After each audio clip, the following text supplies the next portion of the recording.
Bab ketiga, Khulafaur Rasyidin. Wafatnya Nabi menyebabkan tumpahnya kesedihan di jalan-jalan Madinah. Kaum muslim mengalami periode sulit menghadapi kenyataan bahwa Nabi Muhammad tak lagi bersama mereka sehingga awalnya ada beberapa yang menolak berita tersebut. Tetapi, wafatnya Nabi juga memunculkan pertanyaan tentang kepemimpinan di Madinah. Selama lebih dari 20 tahun, Nabi Muhammad memimpin umat muslim secara politis dan spiritual. Hubungan langsung dengan Allah memberikan arti bahwa masyarakat dipadu oleh kekuatan yang sesuai dengan rencana ilahi. Sekarang, hubungan itu tak ada lagi. Apa yang akan terjadi kepada masyarakat yang dibangun Nabi Muhammad? Lebih khusus, siapa yang akan memimpin umat Islam sepeninggal Nabi? Bahkan, sebelum jenazah Nabi dikuburkan, sekelompok tokoh utama dari kaum Muhajirin dan Ansor berkumpul untuk menjawab pertanyaan soal kepemimpinan. Perbedaan pendapat dalam kelompok tersebut tentang siapa yang harus mendapat otoritas atas negara muslim muda ini dapat mengancam perpecahan umat. Mungkin juga ada usul dua negara, yaitu satu dipimpin orang Ansor, satu lagi Muhajirin. Akhirnya, Umar mencalonkan Abu Bakar menjadi pemimpin politik negara kesatuan muslim yang berpusat di Madinah. Abu Bakar adalah pilihan tepat. Setelah Khadijah, dialah orang pertama yang menerima Muhammad sebagai nabi dan masuk ke agama baru itu. Dia menemani Nabi Muhammad saat hijrah ke Madinah. Bahkan, dialah yang ditunjuk Nabi Muhammad untuk mengimami sholat di Masjid Nabawi pada hari-hari terakhir hidup Nabi. Ya, dia memang berasal dari Mekah, tetapi tak seorang pun baik Muhajirin maupun Ansor bisa mendebat kualifikasinya. Abu Bakar mendapat gelar Khalifatur Rasul, berarti penerus utusan Tuhan. Disingkat Khalifah pada 632. Khalifah bukanlah nabi baru. Kitab Quran jelas menyatakan Muhammad sebagai nabi terakhir dan tak ada lagi nabi yang datang setelahnya. Terlebih lagi, tugas khalifah bertindak sebagai pemimpin politik dengan mengikuti teladan yang diberikan Nabi Muhammad saat memimpin Madinah. Maka khalifah diharapkan menjadi pemimpin yang cakap, mampu mengelola permasalahan negara muslim dengan efektif, juga mampu melindungi agama yang dibawa Nabi Muhammad dan menggerakkan orang untuk mengikutinya sebisa mereka. Sikap Abu Bakar dalam menjalankan tugas akan menjadi contoh bagi khalifah berikutnya untuk memenuhi peran tersebut. Demi menegakkan keberlanjutan tujuan politik Nabi Muhammad, Abu Bakar mengirim kekuatan ke Suriah Selatan untuk bertempur melawan Bizantium sebagai balas dendam atas konfrontasi sebelumnya. Ekspedisi ini menunjukkan tujuan politik umat Islam tak akan berhenti sepeninggal Nabi. Tetapi, ekspedisi ini tak sepenting perkembangan ancaman dari gurun pasir sebelah timur Madinah. Di sana, berbagai suku Baduy yang baru masuk Islam mulai memberontak. Logika mereka sederhana. Mereka bersumpah setia pada Islam dalam kekuasaan Nabi Muhammad. Dan sejak beliau wafat, sumpah itu tak lagi berarti. Mungkin alasan lain memisahkan diri dari pemerintahan Abu Bakar adalah kebencian tradisional Arab terhadap pemerintahan yang terorganisasi. Selama berabad-abad, suku-suku Arab mengembara dengan bebas tanpa ada pemerintah pusat yang menentukan langkah mereka untuk memungut pajak. Walau menyesal, mungkin mereka tetap dapat menerima perjanjian semacam itu dengan Nabi Muhammad. Tetapi, pasti mereka takkan patuh begitu saja di bawah Abu Bakar. Jangan membunuh anak-anak, juga perempuan, juga orang tua. Jangan merusak pohon, jangan pula membakarnya dengan api, terutama yang sedang berbuah. Jangan menyembelih ternak musuh, terkecuali untuk dimakan. Jika engkau melewati segolongan manusia yang mengabdikan diri pada dalam biara, jangan diganggu. Itu adalah aturan perang Abu Bakar yang diperintahkan kepada pasukannya. Diiringi kebencian terhadap pemerintahan terorganisasi, muncul sejumlah orang yang mengklaim diri sebagai nabi.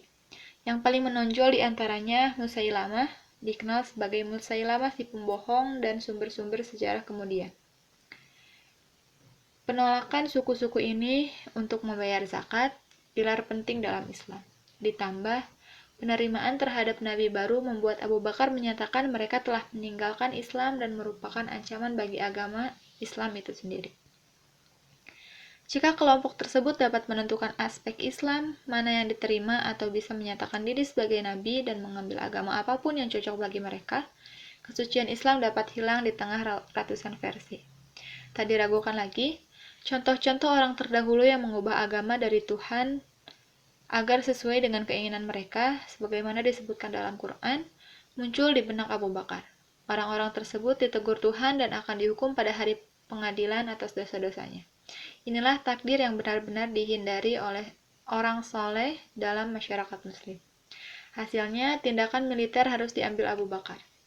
Ia menunjuk Khalid bin Walid sebagai komandan pasukan yang dikirim ke timur untuk memadamkan gerakan pemberontakan. Nama Khalid dikenal di seantero semenanjung Arab, dan ia belum pernah kalah dalam pertempuran yang dilakukan, baik sebelum atau sesudah masuk Islam. Karena akrab dengan peperangan gurun dan punya keahlian kavaleri, terpilihnya ia sebagai pemimpin ekspedisi dapat dimengerti. Setelah berhasil mempertahankan Madinah dari setiap kemungkinan serangan pemberontakan, Khalid memimpin pasukan ke arah timur, tempat tinggal sekian banyak suku pemberontak. Kekuatan Musailamah tidaklah sebanding dengan kecakapan militer Khalid. Pemberontak mundur dan Musailamah terbunuh dalam peperangan. Perlahan-lahan, kesetiaan kepada khalifah menyebar di seluruh jazirah Arab, menyuruh suku-suku untuk kembali ke Islam dan memerangi mereka yang masih memberontak. Pada 633, perang melawan kemurtadan selesai dan seluruh Arab sekali lagi bersatu sebagai negara kaum muslim. Islam telah berhasil selamat melewati tantangan politik, menghapuskan pertanyaan tentang kesetiaan pada Islam dan kepemimpinan politik sepeninggal Nabi. Perang ini menanamkan satu teladan penting berkaitan dengan masa depan dunia Islam. Pertama, konflik tersebut menunjukkan persatuan spiritual Islam merupakan kepentingan yang paling utama. Menyimpang dan nabi palsu tidak akan ditoleransi. Menurut keyakinan Islam, bangsa sebelumnya yang telah diseru pada monoteisme dan menyimpang dari hukum Tuhan telah beruntung dengan dikirimkannya nabi untuk meluruskan mereka. Ketetapan Nabi Muhammad sebagai nabi terakhir berarti tak ada lagi nabi yang akan datang untuk memperbaiki kesalahan muslim yang menyimpang. Tak boleh ada kesalahan dalam menjaga Islam seaustetik masa Nabi Muhammad. Ekspedisi militer Khalid menunjukkan dunia Islam bahkan siap mengangkat senjata untuk melindungi pesan ilahiyah Islam. Kedua, kesatuan politik dunia Islam dijamin untuk sementara. Hanya ada satu pemimpin di dunia Islam. Semenanjung Arab berada di antara dua kekuatan dunia, Bizantium dan Sasani. Jika mereka ingin bertahan di kancah internasional, dibutuhkan persatuan. Perang Ridha membuktikan bahwa hanya ada satu negara muslim, kekhalifahan, di bawah satu pemimpin Islam, khalifah. Ketiga, dan mungkin yang terpenting, otoritas pemerintah pusat telah ditetapkan. Bagi suku-suku Arab, persatuan dan konsep pemerintah pusat yang jauh berkilo-kilometer merupakan gagasan asing.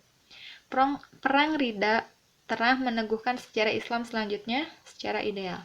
Akan lepas dari masa lalu Arab yang nomaden dan terdesentralisasi. Bangsa Arab sedang memasuki era sejarah yang baru, dan pemerintah mereka harus mencerminkan hal tersebut. Selain memperkuat keberlanjutan negara Islam, masa kekhalifahan Abu Bakar sangat penting bagi pelestarian Quran dalam bentuk tertulis. Pada masa Nabi, banyak sekretaris yang ditugaskan untuk menulis wahyu Quran saat baru diturunkan. Naskah-naskah tersebut tak dikumpulkan dalam satu buku, tetapi berbentuk potongan yang tersebar di mana-mana. Lagi pula, Madinah terdiri atas masyarakat dengan tradisi lisan dan hanya sedikit orang yang bisa baca tulis. Bentuk tertulis Quran tidak sepenting hafalan kata demi kata. Umar menyarankan agar seluruh naskah tersebut dikumpulkan, akurasinya diperiksa lagi dengan ingatan para sahabat yang dapat dipercaya, disimpan di lokasi terpusat untuk berjaga-jaga atas skenario yang tak diinginkan jika semua penghafal Quran meninggal. Meskipun ada keraguan awal melakukan sesuatu yang tak dikerjakan Nabi, Abu Bakar menjalankan rencana itu dan koleksi naskah Quran dikumpulkan di Madinah. Kekhalifahan Abu Bakar hanya berlangsung 2 tahun, dari 632 sampai wafatnya pada 634 Masehi. Dalam 2 tahun itu, ia mampu menstabilkan negara Islam sepeninggal Nabi dan melengkapinya dengan memanfaatkan memanfaatkan melemahnya kekuatan imperial di utara. 2 tahun masa kepemimpinannya telah membuahkan teladan tentang peran khalifah dalam umat Islam dan keberlanjutan keyakinan Muslim setelah Nabi wafat. Teladan terakhir yang ditanamkan Abu Bakar adalah pemilihan penerusnya. Alih-alih memilih saudaranya untuk menjadi pemimpin sepeninggal dia, seperti yang menjadi tradisi Arab sebelum Islam, Abu Bakar memilih seseorang yang ia yakini paling memenuhi syarat dan mampu memegang tugas sebagai khalifah. Pada akhir hidupnya, ia menunjuk Umar bin Khattab sebagai penerus. Khalifah kedua, Umar. Seperti Abu Bakar, Umar termasuk orang yang masuk Islam sejak awal. Ia menyatakan keimanannya di hadapan Nabi di Mekah sebelum hijrah dan selalu bersama Nabi di seluruh peperangan dan peristiwa besar di Madinah. Tak ada keraguan akan kemampuannya memimpin negara Islam. Dan berdasarkan tradisi Islam, tampaknya tak ada penolakan atas pengangkatan dirinya sebagai khalifah. Stabilitas pemerintahan dan suksesi seperti ini akan hilang nantinya dalam sejarah Islam. Tak seperti Abu Bakar, Umar tidak harus mengatasi masalah stabilitas politik atau keberlanjutan agama. Seluruh jazirah Arab telah bersatu di bawah pemerintahnya. Gerakan militer masih ke seluruh jazirah saat Perang Ridha telah memberikan keyakinan dan kemampuan di kalangan Muslim untuk mulai berpikir serius melebarkan wilayah ke utara. Selanjutnya, cara hidup tradisional yang dibelenggu jazirah Arab tak lagi layak. Selama berabad-abad, orang Arab mempertahankan hidup dengan terus-menerus menyerang suku saingan dan merebut harta rampasan perang. Sekarang, mayoritas Arab adalah Muslim. Tindakan menyerang suku tetangga bertentangan dengan hukum Islam. Nabi telah menyatakan di berbagai kesempatan bahwa penduduk Muslim menjadi satu umat atau bangsa. Tak terbayangkan jika bangsa itu akan melewati sejarah dalam konflik internal terus-menerus. Untuk menghilangkan potensi konflik internal, juga menjamin keamanan bagi beberapa suku Arab yang masuk Islam di perbatasan Bizantium dan Sasanid, pasukan Islam mengarah ke utara, tempat akan terjadinya penaklukan terbesar. Serangan ke Mesopotamia yang dikuasai Sasanid telah dimulai pada tahun terakhir kehidupan Abu Bakar dan dilanjutkan begitu Umar berkuasa. Awalnya, Umar dan tokoh Muslim lain mungkin tak meramalkan serangan ini akan berubah menjadi penaklukan permanen. Tetapi, perang habis-habisan antara Bizantium dan Sasanid yang berlangsung sejak 603 hingga 628 Masehi membuat mereka lemah dan tak mampu membendung gelombang penyerbuan Muslim Arab yang telah tiba di perbatasan. Tanah subur Mesopotamia dan Suriah sudah siap ditaklukkan. Yang dibutuhkan hanyalah serangan terorganisasi dari pihak Muslim. Tetapi, ini akan menjadi perang model baru. Tak seperti peperangan merusak yang dilakukan kedua kekaisaran tersebut, perang Islam dikombinasikan dengan seruan untuk keadilan dan keharmonisan sosial yang sesuai dengan pesan Nabi. Saat mengirimkan pasukan pertama, Abu Bakar memerintahkan untuk memastikan keselamatan perempuan, anak-anak, dan bahkan orang tua, membiarkan para biarawan dan dibiaranya, dan melarang menghancurkan tanaman. Aturan ini tak berbeda dari yang dipegang oleh Arab dalam penaklukan sebelum Islam. Tetapi, gerakan Nabi Muhammad bersifat revolusioner sejak awal. Gagasan, tradisi, dan cara hidup lama harus dirobohkan demi tatanan baru yang diperluas hingga dalam peperangan. Secara bersamaan, pasukan dikirim ke Suriah dan Mesopotamia pada 633. Khalid bin Walid yang baru saja memenangi Perang Ridho, memimpin detasmen menuju Persia. Sementara itu, Yazid anak Abu Sufyan memimpin pasukan yang dikirim ke Suriah. Di sana, dengan cepat ia mampu mengalahkan kekuatan Bizantium di dekat Gaza. Bagi orang-orang Bizantium, kekalahan mengejutkan tersebut menandakan bahwa ini mungkin bukan perampasan biasa, melainkan invasi total. Kaisar Heraklius memerintahkan pasukannya dimobilisasi dan bersiap menghancurkan Arab sebelum mereka mampu mengonsolidasikan kemenangannya. Pemerintah Madinah sudah sadar akan kemungkinan tersebut dan Khalid segera diperintahkan meninggalkan Irak. Walaupun sudah mendapatkan beberapa kemenangan, lalu pergi melintasi gurun Suriah yang tak berair untuk memperkuat pasukan di sana. Kekuatan gabungan Muslim bertemu dengan pasukan Bizantium dalam perang Ajnadain yang berlangsung sekitar 30 km di barat Yerusalem. Pasukan Muslim berhasil memukul mundur pasukan kerajaan yang dipimpin saudara Kaisar sendiri. Pasukan Bizantium yang tersisa merangsek ke kota Yerusalem, Kaisarea, dan Gaza yang sudah dibentengi dengan baik. Maka pasukan Muslim yang menang bebas menjelajahi daerah pedalaman Palestina. Pasukan Muslim di bawah komando Khalid bergerak ke utara dan mengepung kota tua Damaskus yang akhirnya jatuh pada September 635. Perjanjian yang dibuat setelahnya bertujuan untuk memenangkan ketakutan penduduk setempat. Dalam perjanjian tersebut, Umar menjanjikan bahwa hidup, harta, dan agama mereka akan dilindungi dari gangguan seperti selama upeti kepada pemerintah Islam dibayar. Aturan bernada mengancam ini ditunjukkan kepada pemerintah dan pasukan Bizantium, bukan warga sipil. Dengan jaminan tersebut, peluang pemberontakan penduduk Suriah akan lebih rendah. Hal ini penting mengingat pasukan Baduy yang relatif kecil sudah mulai menduduki provinsi yang besar dan beragam di Suriah. Kehilangan Damaskus menyebabkan Kaisar Bizantium mengumpulkan kekuatan yang lebih besar, dengan harapan bisa memukul balik pasukan Arab untuk kembali ke gurun. Khalid tahu bahwa kekuatan pasukannya tak sebanding dengan tentara kekaisaran dan memutuskan mundur ke selatan untuk mengulur waktu pecahnya peperangan yang memang tak terhindarkan. Akhirnya, pasukan Heraklius menyusul pasukan Muslim ke Yarmuk di sepanjang perbatasan Yordania, Suriah sekarang, pada musim panas 636 Masehi. Pasukan Bizantium jauh lebih banyak jumlahnya, lebih lengkap secara persenjataan, dan lebih terlatih. Tetapi semangatnya rendah karena banyak persaingan dan pertengkaran yang menyebabkan friksi dalam barisan pasukan.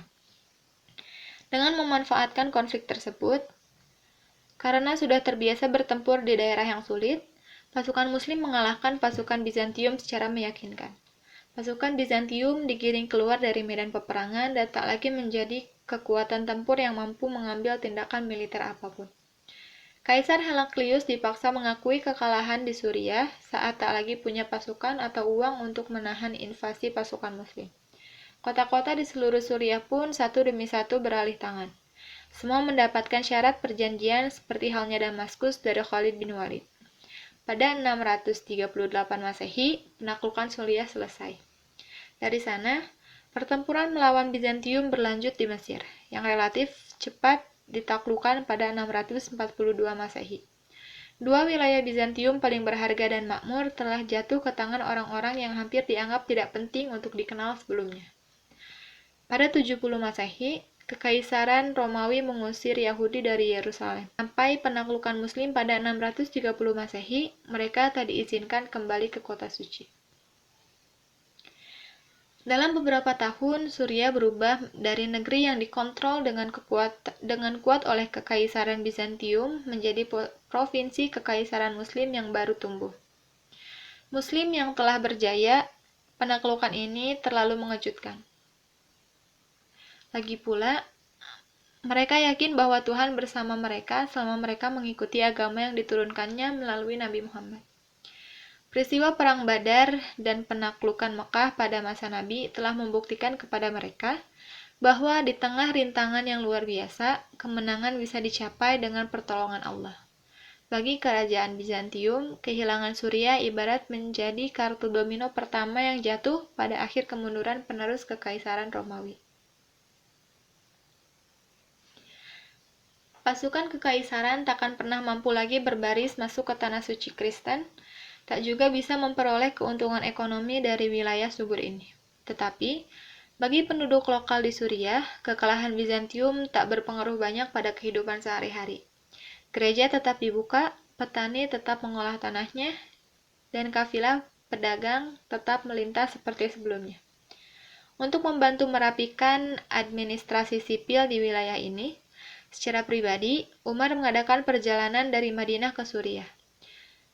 Salah satu langkah pertamanya di sana, ia membebas tugaskan Khalid bin Walid dari posisinya. Ini tentu saja mengejutkan semua orang, termasuk Khalid sendiri. Di antara berbagai kemungkinan alasan pencopotan Khalid, para sejarawan Muslim masa lalu cenderung menyebutkan Umar berniat mengingatkan pasukan Islam bahwa Allah lah, bukan Walid, yang menjadi penyebab kemenangan mereka. Jika pasukan Muslim dapat mempertahankan rangkaian kemenangan di peperangan tanpa dipimpin salah satu jenderal terbesar sepanjang masa ini, hal tersebut bisa menjadi bukti bahwa yang imannya lemah tentang petunjuk dan pertolongan ilahiyah dalam misi mereka. Untuk menduduki jabatan gubernur di provinsi baru ini, Umar menunjuk Muawiyah, putra bangsawan Mekah Abu Sufyan. Ia berasal dari keluarga Umayyah yang kaya dan kuat, yang memiliki peran utama dalam pemerintahan Quraisy sebelum Islam. Garis keturunan penguasa ini akan membuat Muawiyah mengubah Suriah dari provinsi baru menjadi jantung ekonomi dan politik dunia Islam selama 20 tahun berikutnya. Ketika berada di Suriah, secara pribadi, Umar menghadiri penyerahan Yerusalem pada 637 Masehi. Ia diantar berkeliling kota oleh Uskup Agung Sophonius, seorang Arab Kristen yang menjadi salah satu tokoh terkemuka gereja Yunani di Yerusalem. Syarat-syarat perjanjian yang ditandatangani para pemimpin di Yerusalem serupa dengan perjanjian yang ditetapkan di seluruh Suriah. Akan tetapi, yang unik dalam penaklukan Islam di sini, gubernur baru Suriah mengizinkan orang Yahudi datang ke kota untuk beribadah kali pertama setelah lebih dari 500 tahun. Kitab suci Islam memandang agama Kristen dan Yahudi dengan penghormatan khusus, dengan menyebut pemeluknya ahli kitab. Menurut hukum Islam, tidak masuk akal jika hanya membebaskan orang Kristen mengunjungi tempat suci mereka di Yerusalem, sementara hukum Bizantium melarang Yahudi melakukan hal serupa. Contoh kebebasan dalam pluralisme agama ini didasarkan pada Piagam Madinah zaman Nabi, yang Umar tentu saja memahaminya. Tetapi, sambil mengakui hak orang Kristen dan Yahudi di Yerusalem, Umar dengan tegas mengirimkan pesan bahwa kota ini juga milik orang Islam. Menurut keyakinan Islam, inilah kota tempat tujuan Nabi dalam perjalanan malam yang penuh keajaiban, Isra Mi'raj dari Mekah. Di sana, Nabi sholat di rumah peribadatan yang dibangun Nabi Sulaiman, kemudian naik ke surga. Peran Yerusalem dalam tradisi Islam tak bisa dianggap kecil. Dengan dasar pikiran tersebut, Umar mengatur pembersihan kuil Sulaiman yang terbengkalai pada zaman Romawi dan Bizantium. Di atasnya, Umar mendirikan Masjidil Aqsa pertama, tempat suci ketiga dalam Islam. Setelah jatuhnya Suriah, perhatian khalifah beralih kembali ke Kekaisaran Sasanid yang telah hampir diabaikan sama sekali sejak Khalid diperintahkan memindahkan pasukan ke Suriah. Umar menunjuk veteran perang lain yang ikut berjuang bersama Nabi, Sa'ad bin Abi Waqqas, untuk memimpin pasukan Muslim ke Mesopotamia. Meskipun awalnya mengalami kekalahan akibat tak mampu menghadapi pasukan gajah, bala tentara Sa'ad mampu mengalahkan pasukan Persia di Perang Qadisiyah pada akhir 636 Masehi. Perang ini berhasil mengumpulkan rampasan perang yang signifikan bagi pasukan Muslim.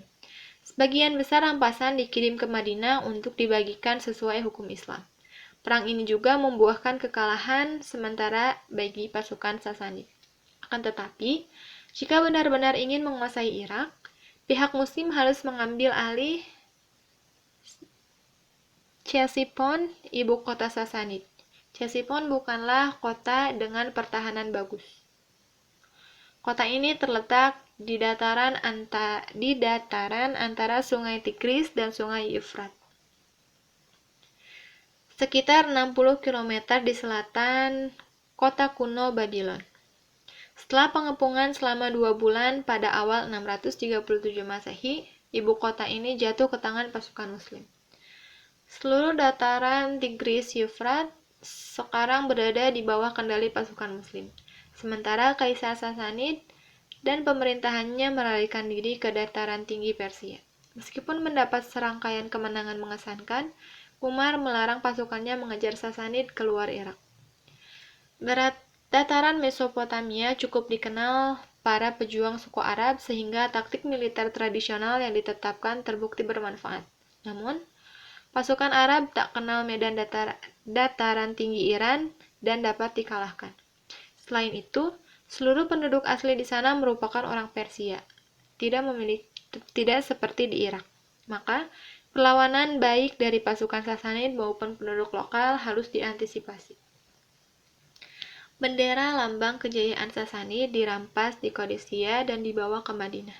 Alih-alih menyimpannya sebagai tanda kemenangan Islam atas Persia, Umar malah memerintahkan agar bendera tersebut dihancurkan, sedangkan permata dan emasnya dijual untuk memberi makan orang miskin. Masa kekhalifahan Umar patut diperhatikan bukan hanya karena penaklukan militer, melainkan juga pemerintahannya di wilayah taklukan. Salah satu aspek paling mengesankan dari penaklukan dan penggabungan wilayah itu dalam kerajaan Islam adalah kenyataan bahwa kehidupan hampir tak berubah bagi penduduk di tanah taklukan. Pasukan dan kelas bangsawan Bizantium dan Sasanid pergi saat pejuang Muslim masuk, tetapi penduduk lokal tetap di sana. Hanya ada dua perubahan utama dalam kehidupan penduduk taklukan. Pertama,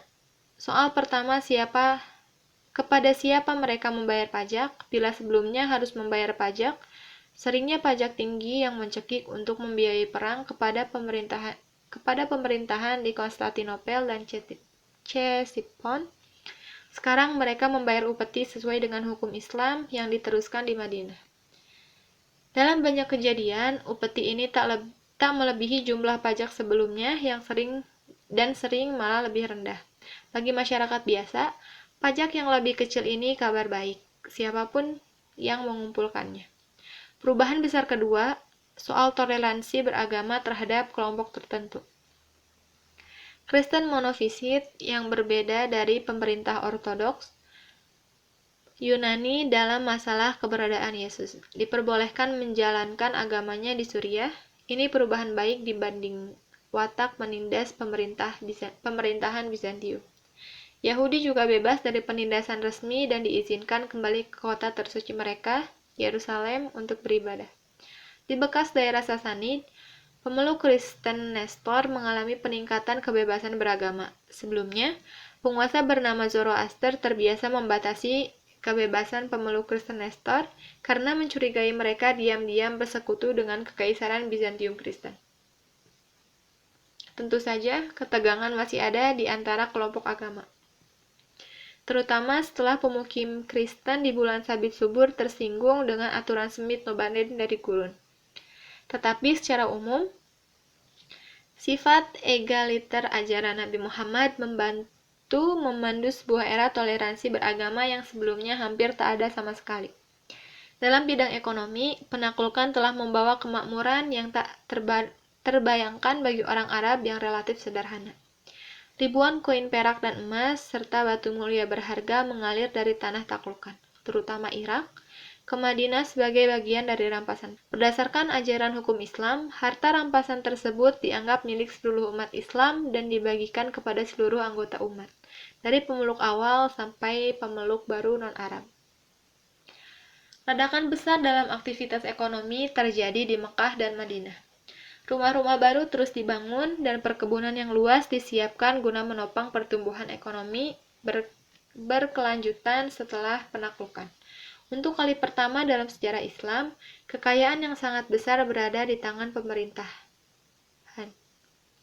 Selama 10 tahun menjabat khalifah, Umar telah mengubah negara Islam muda dari yang mulanya terdiri atas masyarakat perampas di gurun menjadi sebuah kekuatan regional. Ekspansi cepat dibarengi stabilitas sosial membuktikan kemampuannya yang luar biasa sebagai administrator dan pemimpin. Dari menjadi salah satu penguasa paling berhasil dalam sejarah Islam.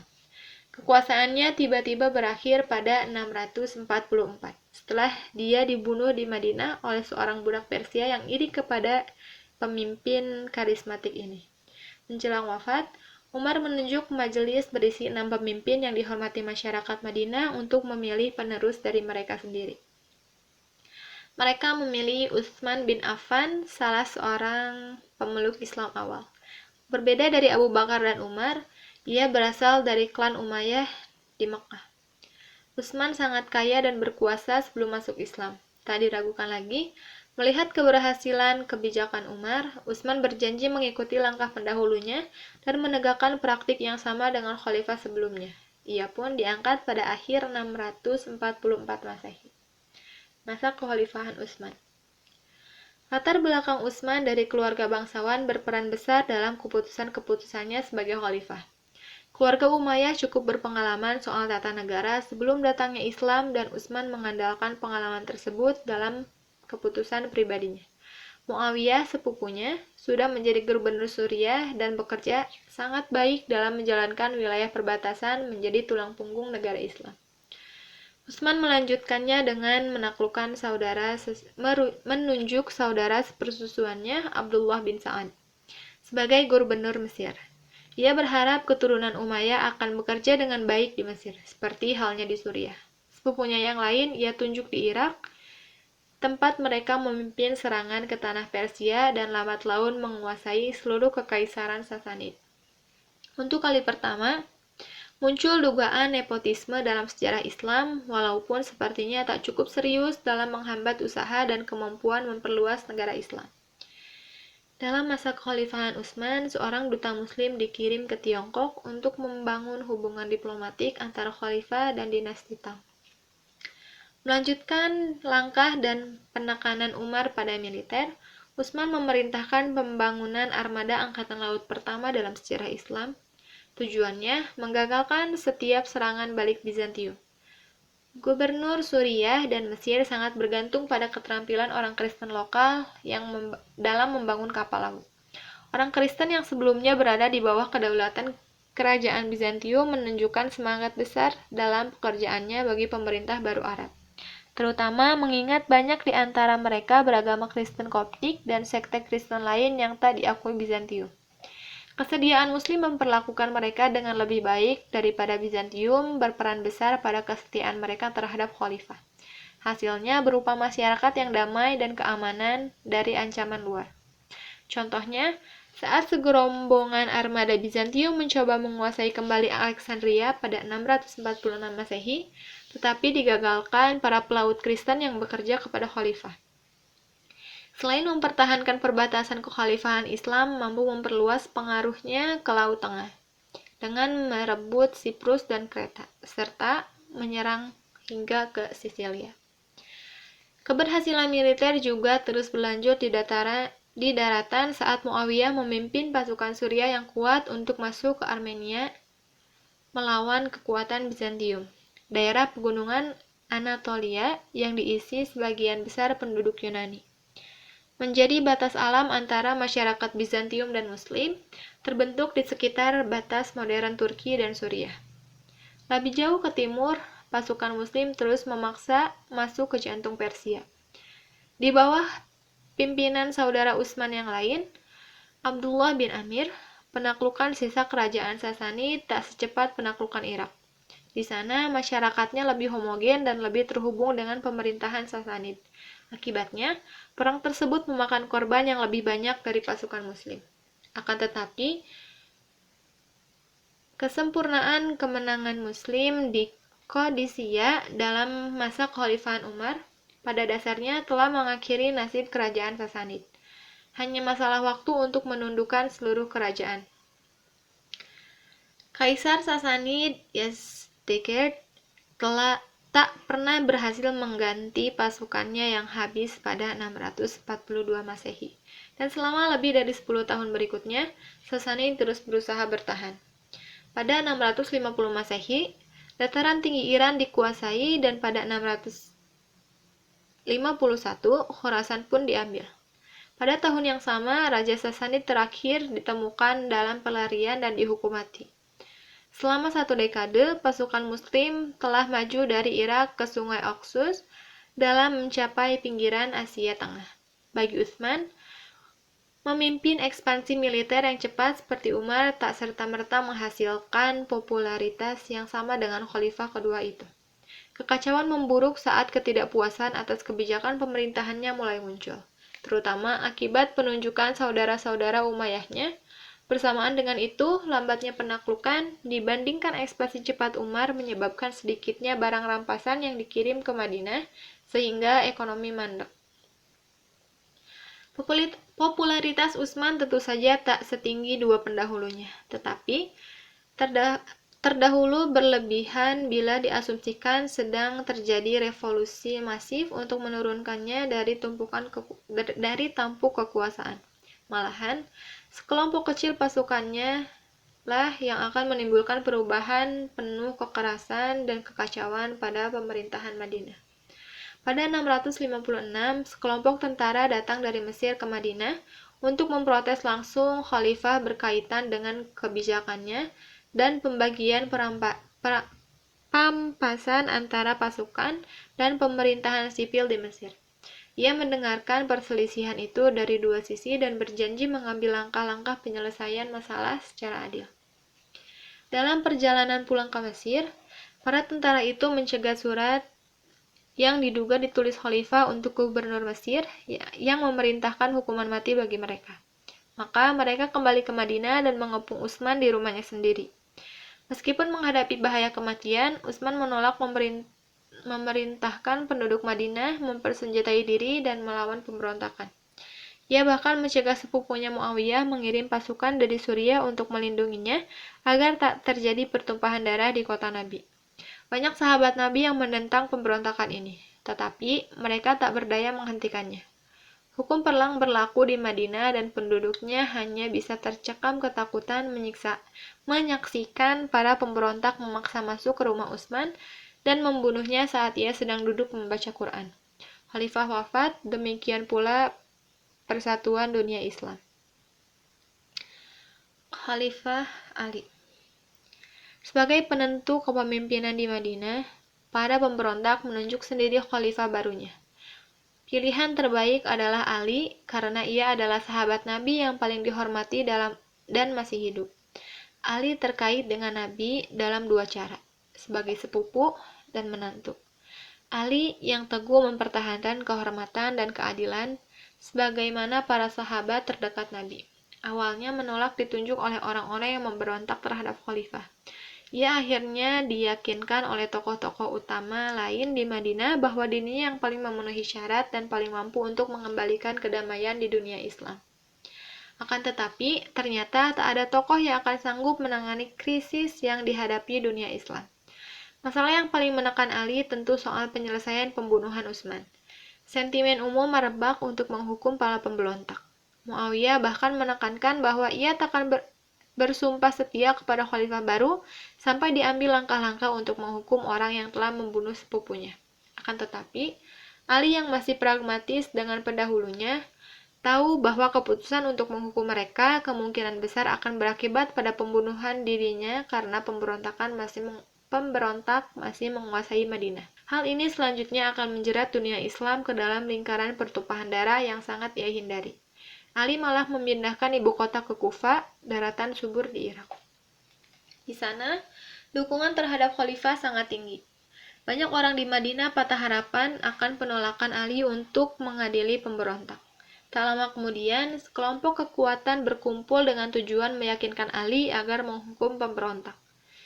Dengan dipimpin dua sahabat Nabi, Thalha dan Zubair, serta dibantu janda Nabi Aisyah, pasukan tersebut berangkat ke Irak untuk menghadap Ali. Sulit menilai maksud Ali dan lawan politiknya dalam mempersiapkan diri menghadapi konflik yang akan datang. Di kedua belah pihak terdapat orang-orang yang dekat dengan Nabi dan harus hati-hati terhadap kepelikan pertempuran antar muslim. Tetapi, kedua belah pihak sangat yakin dengan ijtihad masing-masing, terutama mengenai tindakan yang benar dalam menangani pemberontak. Bagi Ali, tidaklah memungkinkan secara politik untuk menghukum mereka. Dia meyakini solusi terbaiknya adalah melanjutkan hidup dan berusaha menyatukan umat kembali. Bagi penentangnya, penyatuan kembali mustahil dilaksanakan tanpa memperbaiki kesalahan dan mengirim pesan bahwa kekhalifahan tak bisa diganggu seperti yang terjadi dalam pengepungan Utsman. Kedua argumen tersebut mungkin mengandung kebenaran di dalamnya. Tetapi, perpecahan politik akibat wafatnya Utsman terus berlalu untuk diselesaikan, bahkan para sahabat Nabi sekalipun. Perselisihan pun tak terelakkan. Akhirnya, pada 656 Masehi, kedua pasukan bertemu di padang dekat Basra, Irak Selatan. Beberapa anggota oposisi, termasuk Thalha dan Zubair, menemui Ali sebelum pertempuran dengan harapan dapat menghindari pertumpahan darah. Sebuah perjanjian damai sementara disetujui pemimpin kedua pihak yang segan menyaksikan peperangan yang segan menyaksikan perang saudara terjadi hanya 20 tahun setelah Nabi dikebumikan. Akan tetapi, pihak ekstremis yang kurang taat dari kedua kubu masih memaksa pasukan untuk saling menyerbu, meskipun sudah ada negosiasi antar pemimpin mereka.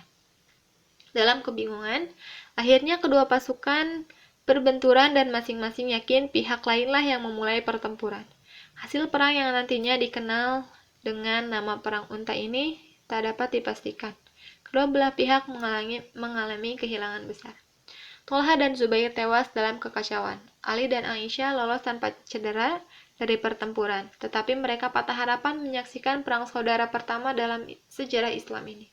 Aisyah kembali ke rumah di Madinah ditemani oleh pengawalan militer yang disiapkan Ali demi keselamatannya. Aisyah memutuskan untuk menarik diri dari urusan politik hingga wafat pada 678 Masehi. Meskipun telah terjadi pertumpahan darah, posisi Ali sebagai khalifah masih belum aman. Muawiyah bersikap netral dalam konflik antara Ali dan penentangnya, tetapi tetap tak bersumpah setia pada Ali sampai Ali menghukum pembunuh sepupunya. Ali tak bisa memerintah dengan efektif saat salah satu gubernur terkuat di dunia Islam tak mau tunduk pada otoritasnya. Akan tetapi, Ali masih mempertahankan pendapatnya bahwa menghukum pemberontak bukanlah prioritas dan tak bisa dijalankan dalam keadaan apapun. Kali ini, untuk menghindari pertumpahan darah lebih jauh, dia bersedia bertemu dengan Muawiyah untuk menyelesaikan perselisihan melalui arbitrase.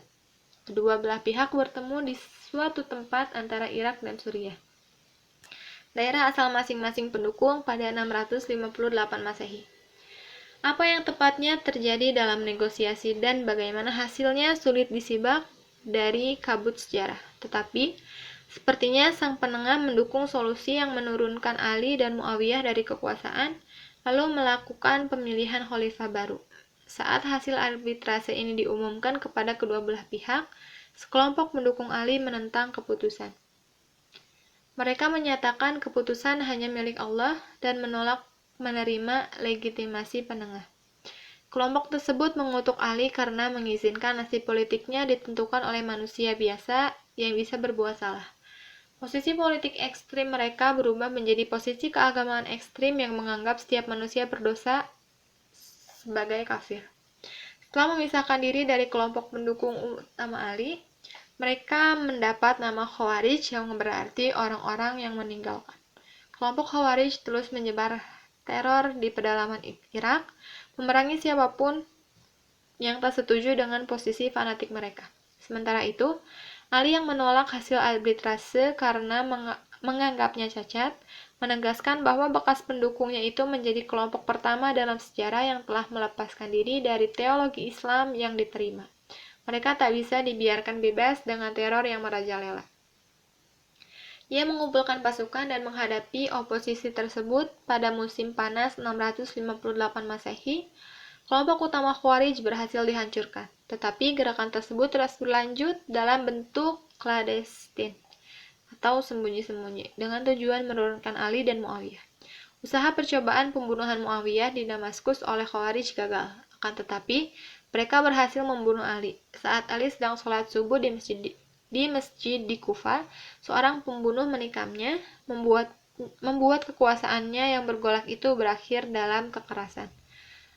Tampuk kekhalifahan jatuh pada satu-satunya orang di dunia Islam yang mendapat dukungan luas dan mampu menjadi pemimpin efektif, Muawiyah.